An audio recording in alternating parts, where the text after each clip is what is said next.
mga bus na biyaheng Naga-Manila at pabalik nananatiling nakatenga sa Bicol Central Station.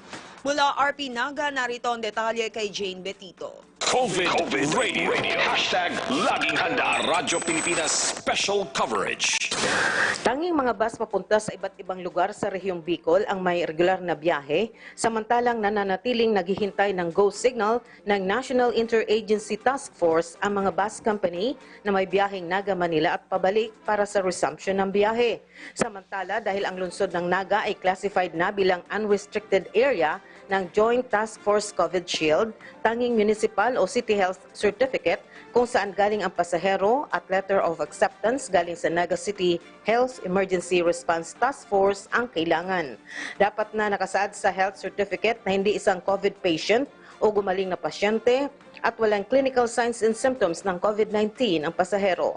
Maaaring makakuha ng letter of acceptance galing sa lokal na pamahalaan ng lungsod ng Naga online sa CDRRMO at naga.gov.ph o di kayo mag-contact sa cellphone number 0947-633-0066. Sa kabila nito, nasa saad sa HERTF Policy number 008 na kailangan pa rin isailalim sa 14-day quarantine ang mga papasok sa lungsod ng Naga galing sa ibang rehiyon. Hali sa Naga City, Camarines Sur, Jane Betito, Radyo Pilipinas